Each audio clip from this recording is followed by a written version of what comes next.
Joining me live now is Shadow Attorney-General and IR spokeswoman Michaelia Cash. Michaelia Cash, thanks for your time. Let's start with the government's cost of living relief package out this week. Is it enough? Are they doing the right thing or is it inflationary? Well, I have to say, I just watched your interview with Jim Chalmers, and I think the one thing that Jim doesn't realise is that back in the real world, when Australians wake up today, they will be doing it tough as a result of the policies of this government. I mean, just last week, Andrew, look at the headlines across Australia. It's not inflation, it is Jimflation. What does that mean? Well, it's the RBA has actually said the reason you have inflation rising in this country, it is now persistent, is because it is homegrown. So, you know, for Jim, I don't know what planet he is living on, but back in the real world, any Australian who wakes up this morning and goes out to do some shopping is going to be hit by the harsh reality that food has gone up under this government now in excess of 11%. When you look at rents, housing, electricity. I mean, Jim just sat there and said what Albanese and him continue to say. We feel Australians' pain. Well, that is as good as it gets under this government. And the cost of living relief that they are about to provide, talk to the real Australians, it does nothing to touch the sides of the pain they are feeling because of Jimflation, not inflation, Jimflation in this country. Well, you've got that line up. I guess that's what you were looking to achieve, Michaelia Cash. Just for clarity on this, because there's been some confusion on what the opposition is going to do. Will you be going to the election with a proposal for bigger tax cuts at the top end? Well, what we've said, and Angus Taylor and both Peter Dutton outlined this in budget and reply speeches, is that we will put back in place the fiscal guardrails that the current government have just thrown out the window. We will ensure that real spending does not increase faster than the economy. But what we will also look at is a back-to-basics economic agenda, Andrew. And what does that mean? It means you can't tackle inflation without productivity increasing. This government, look at what business groups, the employers of this country, have said about, in particular, the IR policies of this country. They do nothing to increase productivity. You have, the most recent productivity figures in this country where we saw the economy only grew by 0.1%. You have had a collapse in living standards in Australia. So you've got to look at this government can say what it likes about feeling Australians' pain. When you look at, though, the underlying reasons that Australia is in the mess that it is in, it is because of the policies that this government have put in place, but in particular, the fact that they do not address increasing productivity, and without increasing productivity, you cannot address rising inflation. So the question was, will you have bigger tax cuts? As we have, tax cuts are in our DNA, Andrew, and all will be revealed prior to the election. But what Angus Taylor and Peter Dutton have made very, very clear is that a back-to-basics economic agenda, which includes addressing flatlining productivity in this country, but also putting in place those fiscal guardrails, which Labor governments throw out the window. Fiscal responsibility, it comes out of their mouth. You don't see it in the actual reality of their policies, and ensuring that real spending doesn't increase faster than growth in the economy. So how are you going? It is a back-to-basics economic agenda. So how are you going to increase productivity? I assume you're going to unwind a bunch of their IR reforms. Well, just look at what business groups have said in relation to what Tony Burke and Anthony Albanese have done. I mean, they have literally centralised employment in Australia. The people making decisions in relation to how you run your business now are the unions and the Fair Work Commission. I mean, how does that help employers and employees to make decisions that actually ensure that the business is able to prosper, grow and create more jobs for Australians? It just doesn't. So what we have said is that very much we will look at getting rid of the additional cost, the complexity, but more than that, Andrew, I don't know the last time you looked at the Fair Work Act, the complexity that is literally putting a stranglehold and a chilling effect across employers in our great country. Well, earlier this year, it was reported you wrote to the New South Wales Liberal State Director praising IR proposals endorsed by the New South Wales Liberal State Council. They included replacing the Better Off Overall test with a no disadvantage test, awards no longer applying to workers earning more than $99,612 a year, and changing unfair dismissal provisions. Is that what you're looking at in terms of the Coalition's IR policy? Oh, scare campaign by the Australian Labor Party. You have to be kidding me. We have made it very clear, and I made very clear in that letter, I will be unashamedly focused on reducing cost, complexity and confusion in the industrial relations system.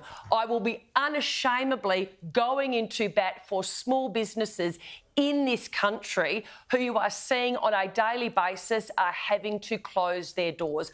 I will unashamedly go into bat to ensure that employers are able to work with their employees so that they can make decisions that benefit both the employer and the employee. What I won't be doing, Andrew, is ticking off a union agenda and handing over control of this country's great employers to the Fair Work Commission and the unions, as Mr Albanese and Mr Burke have done. Would you seek to re-establish the ABCC? Oh, that is already a commitment by Peter Dutton. But you've got to ask why? Because the first thing this government did when it came into office was actually abolish the tough cop on the beat. And recently you saw all of this played out with the comments by Mr Setka in relation to Steve McBurney and his position at the AFL.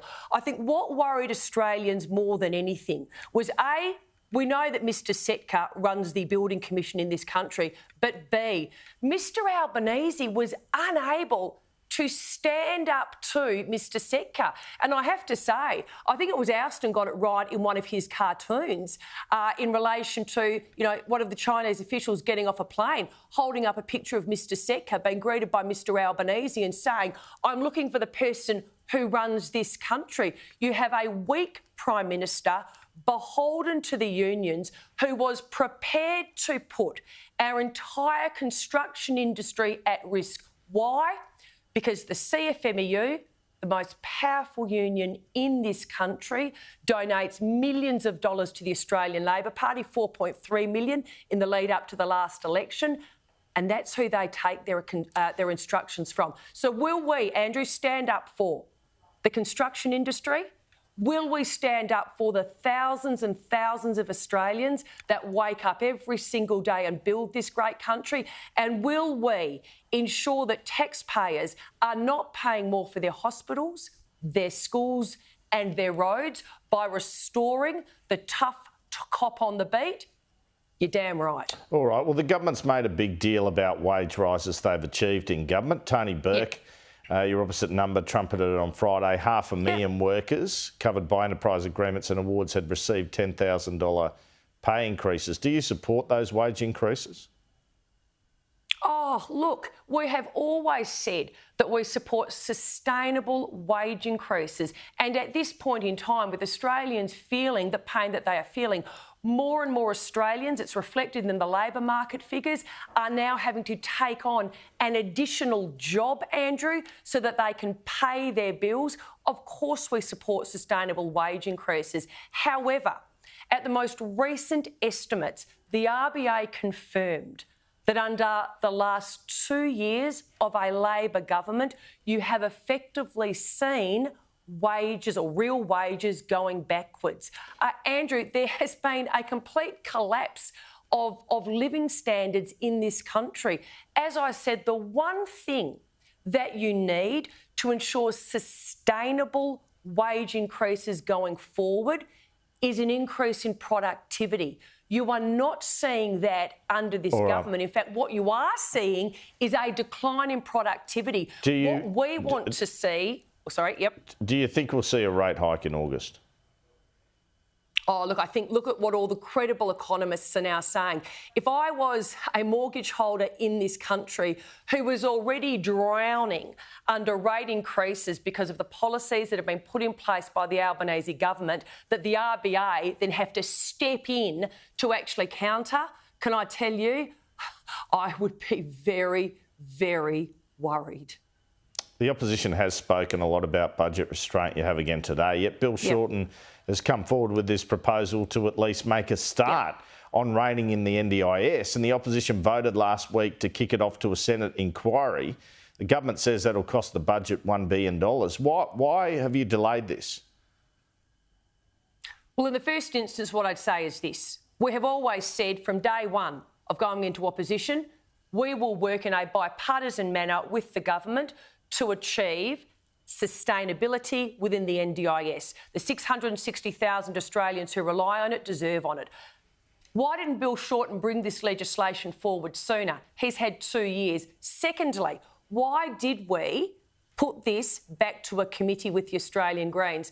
Because the sector asked us to, Andrew. You would have thought the government, Bill Shorten, would have consulted with the sector in relation to this legislation. The people who are going to be... No, hold on, Andrew. The people who are going to be impacted by it, they are the ones saying they have significant questions in relation to what Bill Shorten has put forward. They are the ones saying that what he is putting forward is not going to address both the integrity and the sustainability. So quite frankly, it is a short inquiry. It reports back in August, and we look forward to working with the sector to make this legislation better to ensure the integrity and the sustainability of this system. Andrew, this government talks big about consultation. Bill Shorten didn't properly consult with the sector, and as a result, we're going to do that for him. What do you make of the government's handling of the Julian Assange matter? Oh, can I tell you, the irony of the day that the inflation figures come out, inflation goes above what market expectations were, around 3.5 to 3.8. It comes in with a 4. You would have thought the press conference the Prime Minister called was to tell Australians what he was going to do to ease inflation. Instead, what does he do? He stands up, he does a press conference and louds as one of his government's great achievements, bringing Julian Assange home. And he then makes a telephone call to him. Seriously, A, this government's priorities are all wrong. But B, Mr Assange is not a hero. He is not a whistleblower. He is not a journalist. He is someone who has pleaded guilty to espionage. He is someone who risked national security by releasing secret national security information. So I have to say, it is a real reflection on our Prime Minister that he louds as one of the great achievements of his government, bringing home someone who pleaded guilty to espionage. Do you support the negotiation of his release, though? Well, again, we had always said this was a matter for the US legal system.